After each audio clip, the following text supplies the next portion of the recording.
Hello and welcome to a new game. I saw a review for this game and the reviewer had made me want to try it. Reviewer's name was Miles the Man. I'll leave a link to the review. So we're just gonna get right into this. A light breeze causes the naked branches overhead to rattle like wooden wind chimes. This is a popular retreat for couples in the summer. The trees provide a beautiful green canopy far out of sight of teachers and fellow students. But now in late winter, it feels like I'm standing under a pile of kindling. I breathe into my cupped hands and rub them together furiously to prevent them from numbing this cold. Just how long am I expected to wait out here anyway? I'm sure the note said 4 o'clock p.m. Ah yes, the note, slipped between the pages of my math book while I wasn't looking. As far as cliches go, I'm more than a fan of the letter in the locker, but at least this way, it shows a bit of initiative. As I ponder the meaning of the note, the snowfall gradually thickens. The snowflakes silently fall from the white painted sky, are the only sign of time passing in this stagnant world. Their slow descent upon the frozen forest makes it seem like time has slowed to a crawl. The rustling of dry snow underfoot startles me, interrupting the quiet mood. Someone is approaching me from behind. Hi, Hiseo? You came? A hastening, barely audible question. However, I recognize the owner of that dainty voice instantly. I feel my heart skip a beat. It's a voice I've listened to hundreds of times, but never as more than an eavesdropper to a conversation. I turn to face the voice of my dreams, and my heart begins to race.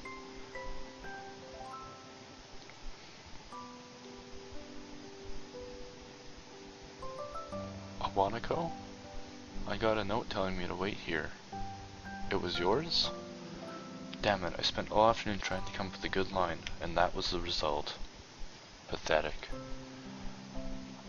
Yes, I asked a friend to give you that note. I'm so glad you got it. A shy, joyous smile that makes me so tense I couldn't move a single muscle even if I tried.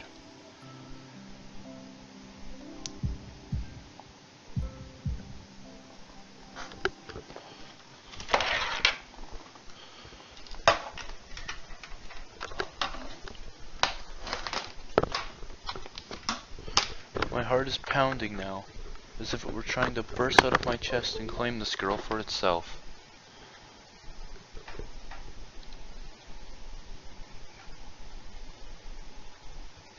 So, here we are, out in the cold.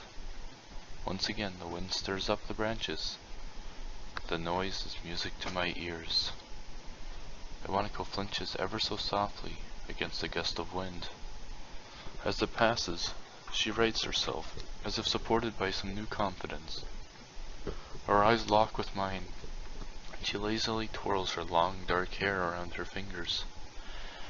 All the while, the anxious beating of my heart grows louder.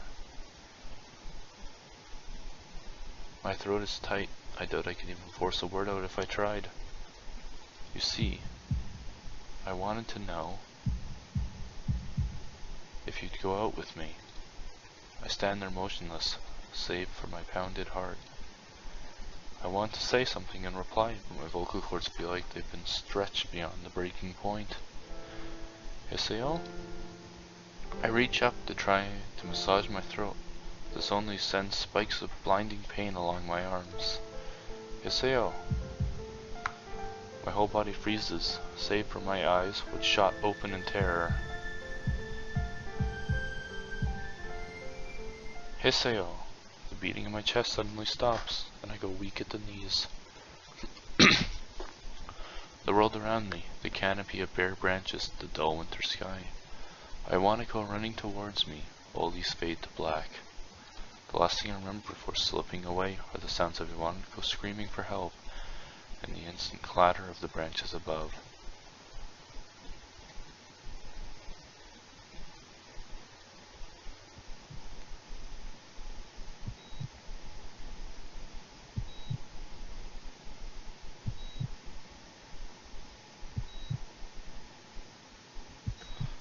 Okay, so I knew that was going to happen in the game, but that's really all I know.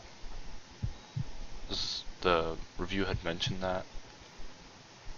There's not a, I know the characters' names, but I don't remember them at all. I kind of remember what they look like, but this is a choices game, which I really like those. So,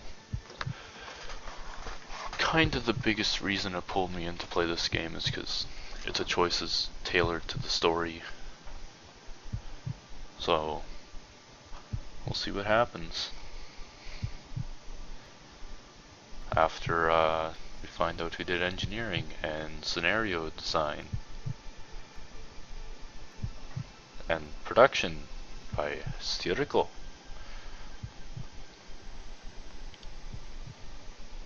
Is that the whole team? Is it over? Is the game, was that the credits? The game's over? It's been 4 months since my heart attack. And that whole time, I can probably count the times I've left this hospital room unsupervised on one hand. 4 months is a pretty long time when you're left alone with your thoughts, so I've had plenty of time to come to terms with my situation. Arrhythmia. A strange world, a foreign alien one that you don't want to be in the same room with. A rare condition. It causes the heart to act erratically and occasionally beat way too fast. It can be fatal. Apparently I've had it for a long time. I said it was a miracle that I was able to go on so long without anything happening. Is that really a miracle?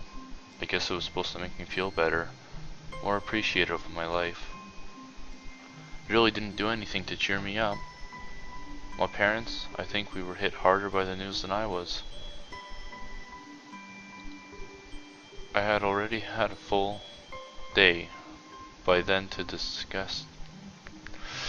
I had already had a full day by then to digest everything. To them, it was all fresh. They were even prepared to sell our house in order to pay for the cure. Of course, there isn't a cure. Because of the late discovery of this condition, I've had to stay at the hospital to recuperate from the treatments. When I was first admitted, I felt as if I was missed. For about a week, my room in the ward was full of flowers, balloons, and cards, but the visitors soon dwindled, and all the get-well gifts began trickling down to nothing shortly after. I realized that the only reason I'd gotten so many cards and flowers was because sending me their sympathy had turned into a class project. Maybe some people are genuinely concerned, but I doubt it. Even in the beginning, I barely had visitors. At the end of the first month, only my parents came by on a regular basis. Iwanako was the last to stop visiting. After 6 weeks, I never saw her again. We never had that much to talk about when she visited anyway. We didn't touch the subject that was between us on that snowy day ever again. The hospital? It's not the only place I'd like to live in. Doctors and nurses feel so impersonal and faceless. I guess it's because they're in a hurry and they have a million other patients waiting for them. That makes me feel uncomfortable. For the first month or so, I asked the head cardiologist every time I saw him for a rough estimate of when I'd be able to leave. He never answered anything in a straightforward way, but told me to wait and see if the treatment and surgeries worked. So I idly observed the scar that those surgeries had left on my chest slowly change its appearance over time, thinking of it as some kind of omen. I still ask the head cardiologist about leaving, but my expectations are low enough now that I'm not disappointed anymore when I don't get a reply. The way he shuffles around the answer shows that there is at least some hope. At some point I stopped watching TV. I don't know why. I just did. Maybe it was the wrong kind of escapism for my situation. I started reading instead. There was a small library at the hospital. Although it was more like a storeroom for books, I began working my way through it, one small stack at a time. After consuming them, I would go back for more. I found that I really liked reading, and I think I even became a bit addicted. I started feeling naked without a book in my hands. Okay, so we're at the 10-minute mark now, so I'm gonna end this episode here. Thank you for watching Katawa. I'm sure the game will pick up a bit more. It's not bad so far. I'm sure we'll pick up more in the next episode. So I hope you'll stay tuned and go through the game with me. But thank you for watching, and I hope you enjoyed.